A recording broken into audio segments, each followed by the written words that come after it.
Un'unica costa lì, costa lì, costa dai, costa dai, Judith, Thomas Judith, Joseph, and Joseph, Baba, Magawa Magamila sana ni Bwana wa baba. Dino wa mama. Kumai.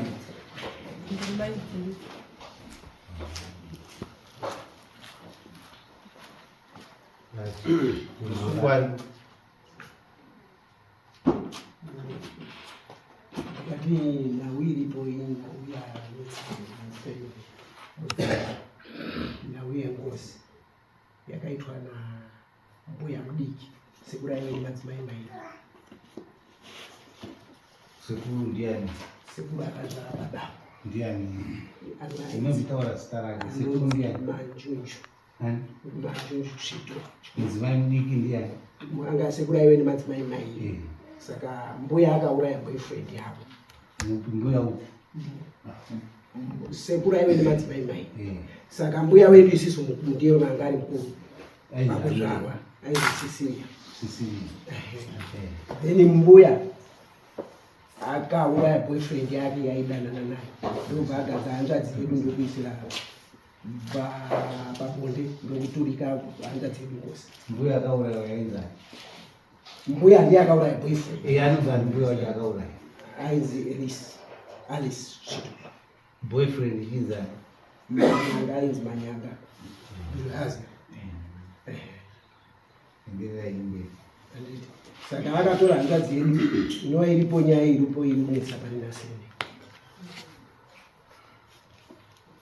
Saka takambouya panapa ikambobatwa. Saka tadzova futi zvakare mawirirano nenyaya iyi nekuti ndofunga mushonga wangozi ndozvingakwiri. Saka tadzoka futi zvakare mudare muno nekuti vana vambuya ivava havasi kubvuma baudi kubhadhara mosha yavo inoda kuti ibhadharwe nayo. Hapana here wauya vana vambuya waipa? Hapana. Munozani ndio? Rosi Beatrice. Beatrice Chigona. Endelea imberi. Saka isusu tadzoka futi mudare zvakare kuti tione kuti nyaya iyi iitwe sei nekuti vakomana avo havasi kubvuma pakubhadhara.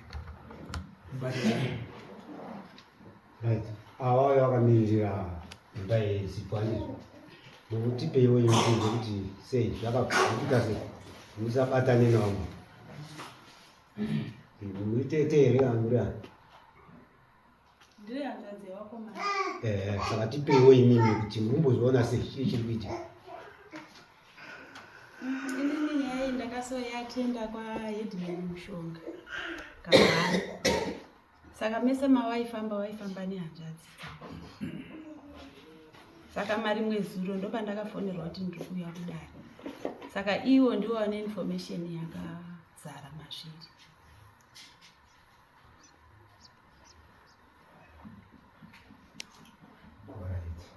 Mwana waposta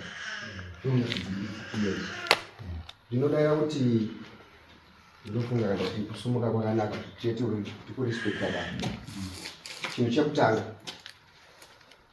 ngatiregei kupedza nguva yedare, ngatisipatuzei zvinhu muzvinetso zvese zviripo. Matauro aita munin'ina nyaya iyi nepatiri pari nhasi. Tete wangu wataura muchidimbu but chokwadi chacho wanochiziva.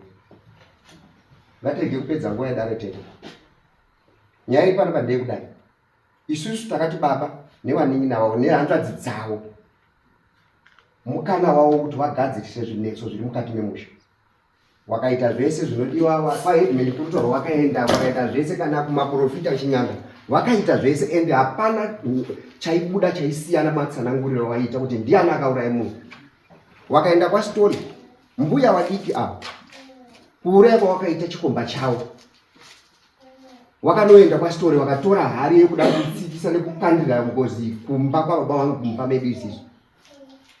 Stori akauya akatora hari yake akaenda vari pamwe chete vanhu. Asi nhasi uno tiri kuda tifunge tisikuziva kana tiri kutangidza nyaya. What is that? Dzimwe nguva muchazoona mufemiri vanhu vakondwa, muchakotora zvitunha. Handikana mendiri kushupika inini semwana akaberekwa. Handina zvandinoziva.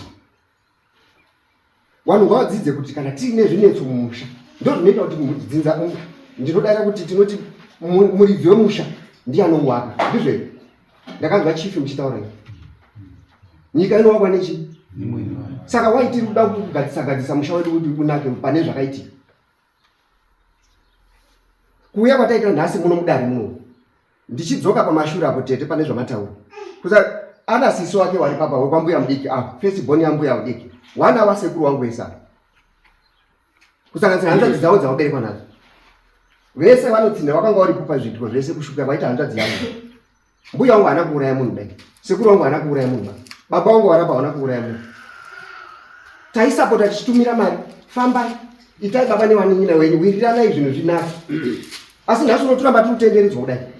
Pamusoro pazvo sitora auya kotora hari yake yakanga atipika nayo mbuya wangu ava nevana vavo tinodaira kudaro. Nekuti kuramba kunge muruziva zvamakaita. Sitora akatakura midzimu tine chiwanhu chedu. Kana tiri kutaura takati dzimbiti panapa. Dzimbiti ndisaunyama. Munhu anotonga panapa ndisaunyama. Mangwana ndomuka ndakataura yeti yavakapfeka ndinoitora ndichiva. Avana kundimhoresa baba. Sei tiri kunyadzisa? Nevatinotonga watakagara navo watakapa nzvimbo dzekugara wakutoona semapenzi. Chakamere ndizvo here? Ndichida kuti ndiendere mberi. Pane zvakaitwa zvawakafamba wakasvika. Iwo wana wekwambuya wadiki. Wakatobvisa zvimwe zvokuprocess yekutanga. Nyakura akabuda akataura. List yekuda uripo zvese zviripo wakatosvika pastage iyo. Pati zvinoita kudhonza makumbo nekutenderera. Ndine shungu zvokuti kana kuti dzimwe dzacho tinoguma takurowana. Asi hatina kuya kuurwa. Tinoda kuti nyaya ipere.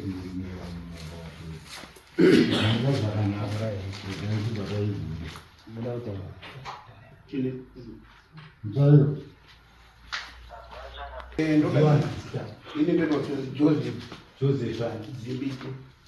Fezi bonya baba. Right. In short ndichatanga nekubvunza. Tete. Ndima kamira wana angazinzisi pandike. Nodero. I'm sorry. Inini andinomirira hanzvadzi dzangu. Atomboti ndimi muripo. Ndirupindura zve mwana. Inini ndakafonerwa kuti uya kunoku Friday. Saka itoti kuti vanhu vese vari kudini vari kuuya panapa. Saka mukandipa mhosva yekuti iwe uruvirira hanzvadzi dzako hazvisivo. Nekuti handinombonegoshieta nadzoba. Right. Pamunhu akaurawo handitika nambuya mudoko handiti. I'm sure kuti mai wewa wanga waisenda kubasa. Handiti pakatengwa ng'ombe 2 ningamuswe napendeki. Munodziziva ere ng'ombe idzo? Ipati yemari yemunhu akaurawo. Ende munhu uyo akudaka akanyatsotaura zvakanaka.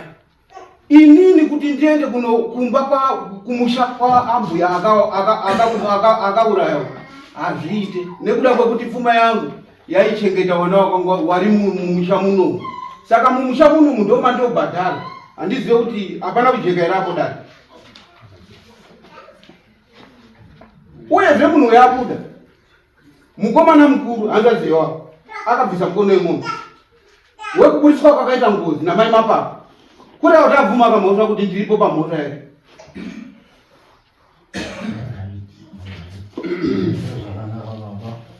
Ndokutaura kwatinoda kwakajeka kusiri kupoterera handitika. Munhu akabudisa ngozi wacho ari panezvi padhuze.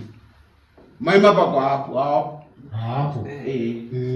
Kuri kuenda zviripwa zvinoda kuenda kobhadharwa muri kuziva here. Ari kubhadhara ndeupi pakati penyapo kana zviri kuenda uko zviri kuenda kunaya. Vanhu vanofanira kubhadhara ngozi kubuda kwayakaita. Vanhu vanofanira kubhadhara wana wamai ava ndokuti iyo ngozi yakatotaura kuti iye mai vachona atinwa kuti akabuda akataura kuti wana wangu ndio ngawabhadhara. Saka hapana kawana wacho panapo ndio mai avo kuti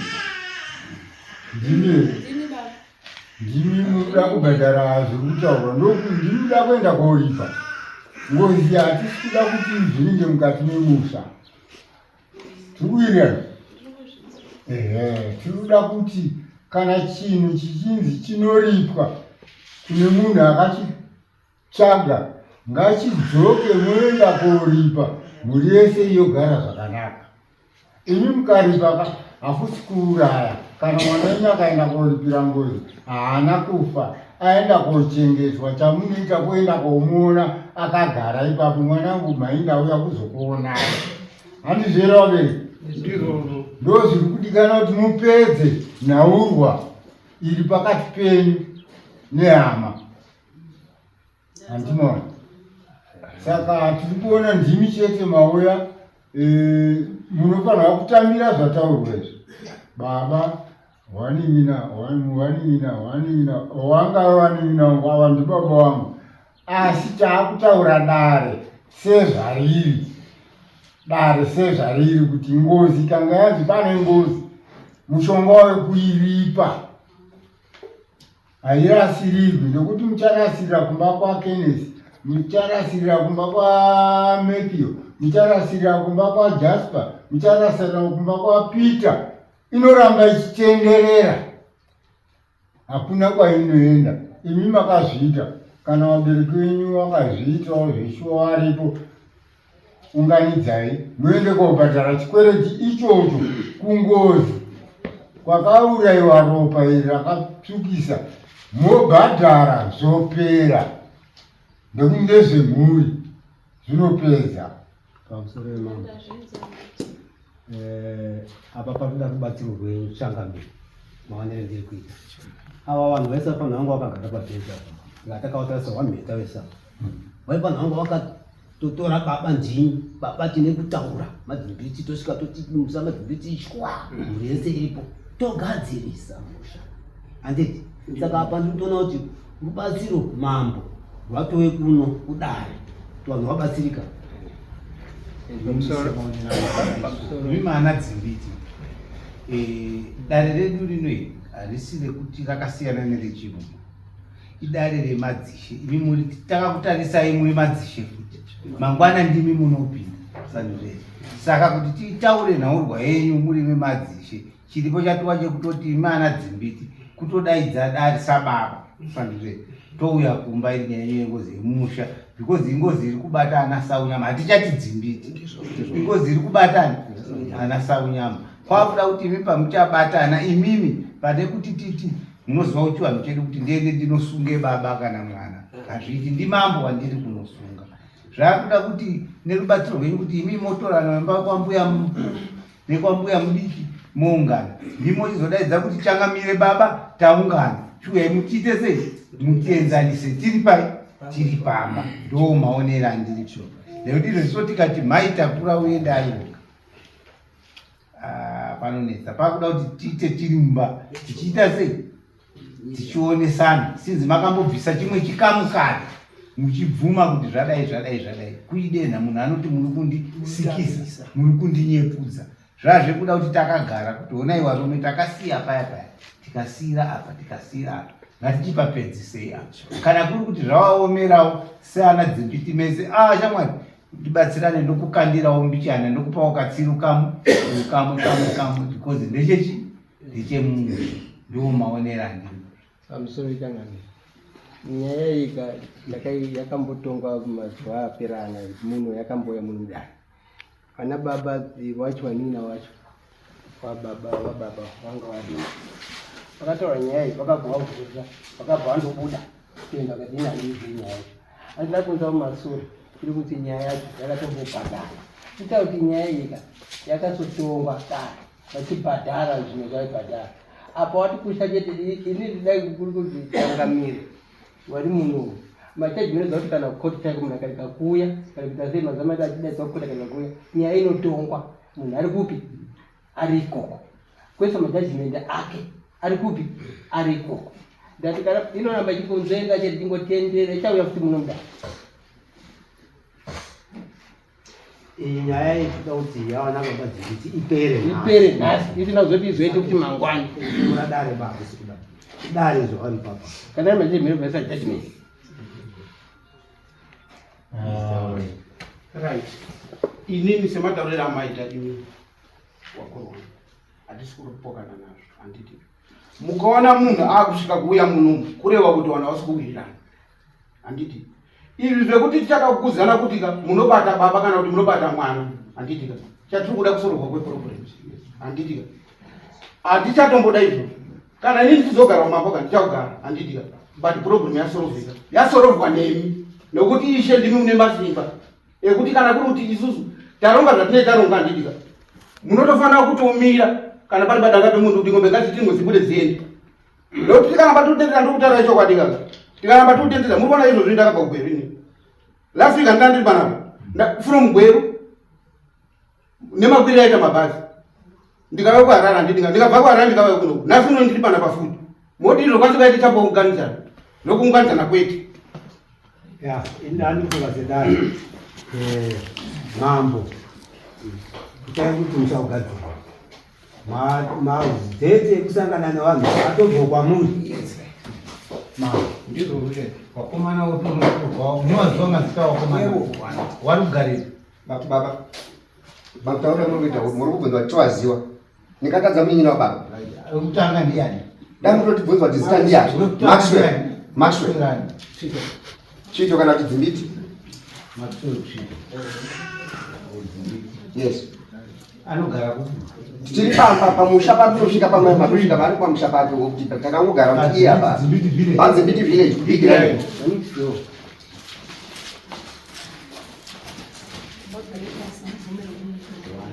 Ayo ndandamira kutaura ndinawo ndinoshora dada. Mwacho ndiani? Right. Mwacho ndi Peter. Peter Chito kana. Wese maseni mamunye. Ndiwa mwe chete mukoma neminina newe. Wanogara kuti mwe chete mwe. Tiri pamwe chete. Komo wacho. Kozoita pana John abere pana baba wangu muri mwe chete. Munhu ari kurwara. John Chito Dzimbiti. Wamuita kuti pamwe chete. Tiri pamwe chete. Yes. Umwacho ndiani? Wako ana ndio wakomana wapenyu wari. Andadzana baba ndio wari papa Tekla na Beatrice awari papa. Tekla anogara kuti. Ari Madzimbiti imo makarorwa kwanyambai. Unani na Beatrice. Na Beatrice akarorwa kwaMudondo.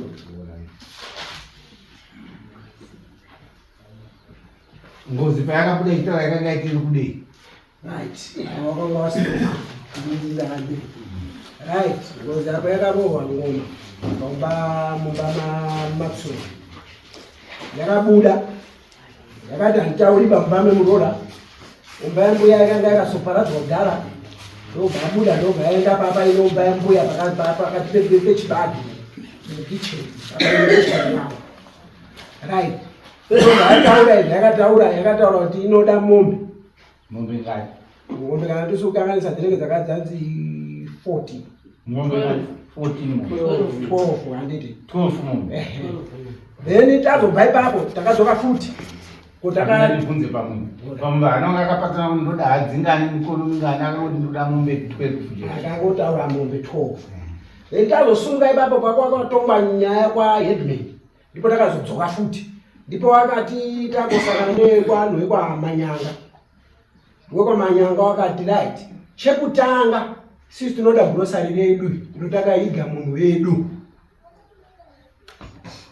Imanyanga. Ndi Manyanga family. Right, pakanzi panodiwa 4 liters dzemafuta kana ndisukanganisa. 4 liters mafuta.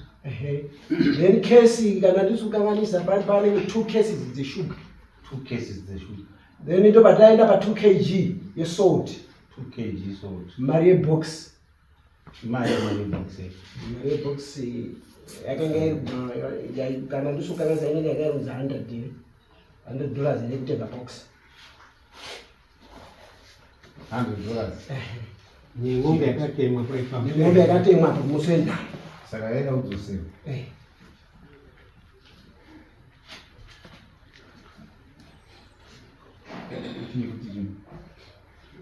Ndizvo kana pane zvotakakoshuwa edu asi zvinji zvaidizvo. Zvanzi zvinoti pakabviswa zvakanga zvambotanga kubviswa iyi payment yengozi. Payment yengozi yanga isina kubarwa. Takatazodzoka kunzi mabvuma mabhadhara ng'ombe uku. Mukono wekupa mai mababa wakanga mutsiti ngozi. Ndipo takazonzi ngatiuye kupi kwatongwa nyaya. ndo patakadzi tisangane nevanhu vekwani vekwamanyanga ndipo wakataura nyina uye zvinhu zvakashandisa panamo parufu rwavo. Musango yakachinoda mombe 12. Tobva zvapedzera. Mombe 12 dzofamba kubviswa nevanhu watatu ndo imba yacho wasara iwa. Uyo John muningi navababa avo wangonyoresa kuti hapo bahazo arongwa rwake. John hapo pakubvisa. Pari kunzi mataura kwambuya vadiki kune vanhu vatatu hongu. Ndo wachazoti wachabhadhara sei pautatu wavo. Izvo hatichaita mitsovaonerano kati taakutoisendera kuna mamba ava vanhu ava wamboituka kuunganidzwa nyaya yavo itaurwe manyanga wachanofanira kunge aripo futi mazuva iwa. Vakadari kutirira kuti vana mheta ndimi varidzi vedunhu ene ndimi varidzi venyika munotokisikana. Nyaya yenyu yaisafanirwa kuti ipinde mukati meruzhinji. Yaitaurwa imimi neni tiri kumba takagara kadombo mumusha medu mawanyama tichikurukura nyaya yenyu ndekuti maiburisa paruzhinji. Hatichaiti kuti mbudzi iperekere paruzhinji kuda kuti itandwe mwana wayo ione kuti ndisagirwe nekarombo. Saka chataakuda apa tiri kuda kuti vanhu ava ngozi kana yakambobuda ichibuda tiri kuda kuti chiremba akaburitsa ange aripo. Chiremba akaburitsa ngozi ange aripo. Ndiri kuda kuti ibudewo ini ndiripo ichitsanangura kuti ava ndo vane mhosva ava havana mhosva. Mopairwa mvura vasina mhosva vanopairwa chii? Wane mhosva bhadharai zvoenda kupi? Kwazviri. Saka taakutotaura ruzhinji rwese munenzeve muno rwaakutonga kuti inzwai nyaya iri kuitika wanyama vaya vari kugadzana pai pamuzasi memuti vachitongana bati taatisina mvumo yekuti tidaro. Taakutoedza kukumbirisana kuti tigadzirise zvinhu zvedu zvifambe zvakanaka. Taakuda chiremba wouya imi muri pazuva kuti musi wakati neetepo baba titakatoungana musa wese unenge uripo toronga togadzirisa zvoenda kwazvida kwenyu. Handiti ba handizviza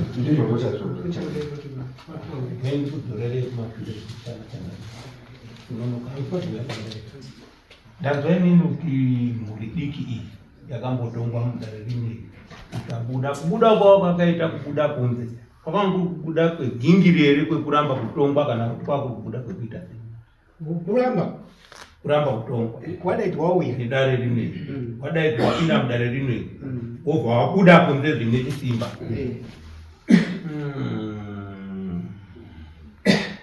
Kuti mumatare zviriko here hazvifanira kuvapo zvinhu zvakadai hazviko kuti tega tega dai kwanyama ikoko zviriko here. Saka zvaurawa kuti stiri mambo kana mukasvika mukati memusha iwowo vachangoita zvimwe chete. That's kuti isusu mambo anoenda kwawatauya kuti kuchaita dare ndiani. Aiwa iro reibasa handimaripira kuna mambo, iro maripira kuna mambo iro tiri kupanzwa, asi tiri kutaura nenyaya yehunhu vari kuramba kuti hunhu hwedu uhu kana wakaita hunhu wakafanana neihoho mani handoni pakamira zvakanaka. makosi musisa vabvumira kutipinda pabheti pana akataura kuti siyanai nengozi yanayo ndizvo akataura asi ngozi iri kushuka. Saka tati isisu tingadai isisu aiwa kana nyaya yeturirai kunambuka please pave nedate manyanga ange aripo futi ndikugazotaura nezvikauzomazii ndinodara kuti kutaura kwatiri kuita tinoda kuti mambo chikumbiro chatiri kuisa washandise description yavo yeumambo zviri muchapter rebumbiro renyika. Wanobvumirwa kutora danho rakasimba kugadzirisa chivanhu chedu hachiendi kukota. Major hatombozvizivi and haatozviunderstand kuti muri kuda kutaura kuti kudii tingatonzi budai dori pakwena asi ino koti ino koti yedu isu sedzinza tiri kuda kuti chikumbiro chatinacho tiri mumba muno pari nhasi tauya kudai yaberekera pavanhu kuda kutandirwa makava zviripo ndezvokuti zvataurwa nababa kana munhu akanga auya mudare muno achishora dare imi mambo pamberi penyimi chekutanga kuita sei saka nhasi uno tiri kutaura tifanana simba renyu ngaratidze kuti isimba renyu ava vatinotonga vatakape kugara munyika medu tikwanise kuvatonga mukatadza kudaro mudzinza medu tega tega zvinova chinyadziso kunyika yese ndichienderera mberi pakudaro changamire kana maa musina hasha pane pamunozosvika kuita hasha Jesu ainamata mwana waMwari akatifira matadzo edu asi pane musi waakarova vanhu zvinoreva kuti kudii munhu ukada zvokumunyengerera hanzwisisi saka ava vanhu ava ihama dzedu wasada kutiratidza unhu hwavo tinozovaratidzawo unhu hwatinavo haizotongeki kana tasvika pasiteji iyi isu ndataura pekutanga tiri vana tatine respect ndikadzoka kumashuro ava babangwa havana musi wakambotitaura kuti waningi nangu ndakakudza sei ndo mukomana mukuru iwo baba muningi wangu wekumba kwababa mudiki wambuya wadika wachindiudza ndichikura ndichiri mudiki kudai wakandiona kuti isu sakachengetwa namukombo kuona baba wako akandichengeta kuharare kusvika ndishande kusvika ari bhatula achizokorora waiva rudo rwunamukoma wako saka iye zvinezvi hanzvadzi yedu isu yatabereva naye mwana wababa atambura nengozi nekuti ndiyega mwana musikana watinaye tine hanzvadzi wane yatinaye munhu ndiye atambura nekuda kwengozi but iye nhasi taakuramba kugadzira zvinhu hazvifanonzi akauraya asi mai wavo akauraya changamire chikumbiro chedu ichi chigadzirisei kana musina hasha ndopadziri kutangira chimira tichidaiso matimu unogara ndimi akasunguka kuuya rini kuti tisangane toda kuti tisangane pakati because mwe kubasa muchida kudaiwa hatisi kuda kuti muchikanganisike tinoda kuti tinotore avo tinonovatora tawirirana zuva nani nini because hatingati mangwana kana kuti manje iwe mukudiwa futi kubasa ndo zvatakuda kuti tichiwirirane tisangane pakati kuti imimi pamukufona ofu inini tiritochisenza neipa inini kuona ofu handitoiwani but kana zvakatomira semamira zvakaita iko zvine zvinotaira kuti kama musingatoni mamatavo handitika kutouya kwatatoita kudai soezvika I'm sure last week ndandiri kuno from Gweru handiti ndikauya kuno nhasi uno ndiri muno Mfuta handisi kushandisa mabhazi handina bhazi kutaura chokwadi ende mukada kuti muone kana zvotaurwa zvaana story zvaana baba kaka I'm sure kuti story nemari yatabudisa mababa avo isusu it's more than 2000 asi hatisisu takabenefita paboyfriend yamai avo wana wake ndi wakatobenefita saka tachiti mimi chitipai zuva tisangane pakati chiwirira naini zuva hatisida kuzoindizwa futi mudare muno nyaya iyo isusu ava tinonovatora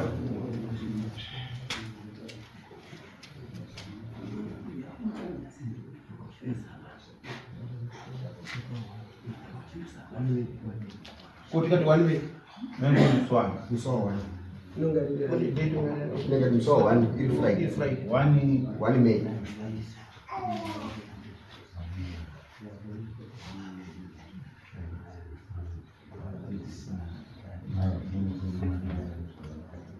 asi ndichipasiridza padheti ndiri kuona riri Workers' Day tinogona kunge tiri free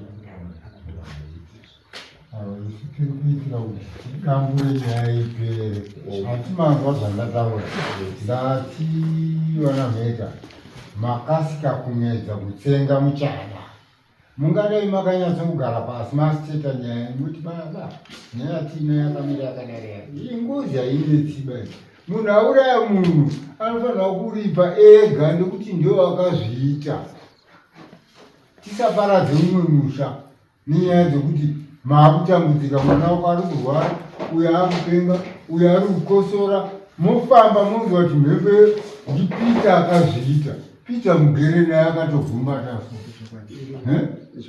handikutambudza vamwe asi uriwo wakaita basa nometa kuti zvakaitwa nababa vangu nometa kuti zvakaitwa namai vangu nyakundibereka asi ndinofanirwa kuenda koripa kuti zvipere ndirini ndichisvika kopfugama pavari nedare rangu mwanangu wauya ndoti ndauya ndoda kuripa mwedzi yakabarwa namai vangu wakadari saka ndauya kobhadhara ndokuti mese mopindwa nemhepo ndokuti takafungira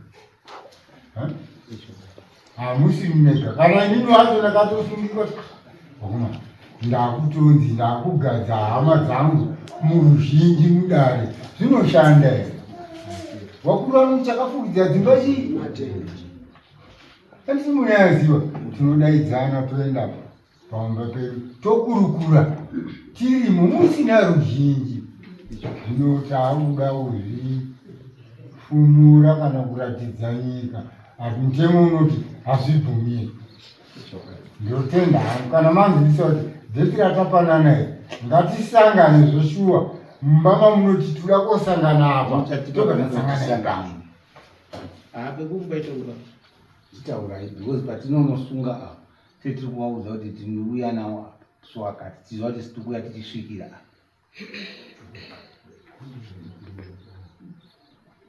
ini zvandaitoonaka kuti zvinhu zvisanetsa ngatiende kwambuya mudikiko mumba memukomana muhombe ndomatinoenda munowa mwakabudira ngozi yacho nokuti kuti akabvisa mukono weng'ombe kuti mai mapako maita mabudisa ngozi yamai wangu ikataura ndichinzwa kurewa tabvuma mosva ameno ndirutazerwa iye baba warisocho akabvuma ndiye akatobvisa mukono weng'ombe kupa mai mapako kwaMaxwell ngatisangane ikoko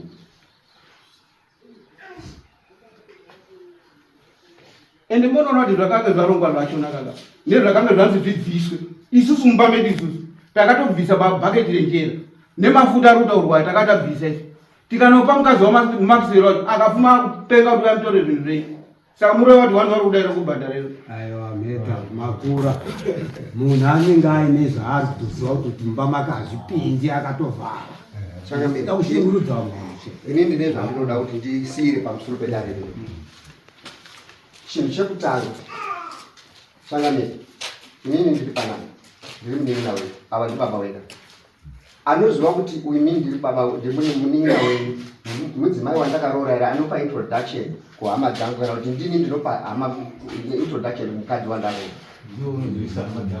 chandinokumbira pamberi pedare rimwe richangamete mupaukama hwedu kudai even watotonga wakadzi wari muno misha yatinenge tavamba kana misha yataita inheriti kubva kune vabereki isu sedu dzinza resarunyama takasiyirwa nhaka yenyika ino chero munhu paakagara ndepedu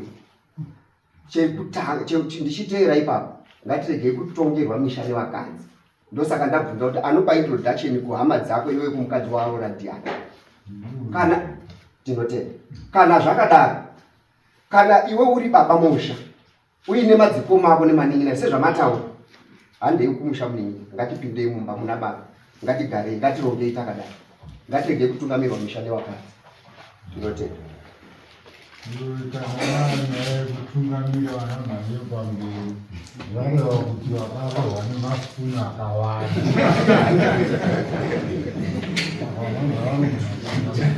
ndo mutema wati atikuda baba imira sababa wemba uchinyatsokuona kuti musha wangu ndoda kuimisa wakadari uchitoguma wakadari hanifaniri kudzikisikwa nedhirezi rawakatora ndiwe saka unofanira kuenda pamusoro pedhirezi rao rikakuitira zvisizvo unotaura kuti shamwari kana usingagoni kuirira nezvangu move out famba wende harangu saka zvandataura ndodaira kuti tarwanana apa kwasara badzi isusu taakuda kugadzirira zuva renyu tobva tasangana totsaiwa kwamuri mukuziva kuti hwanimei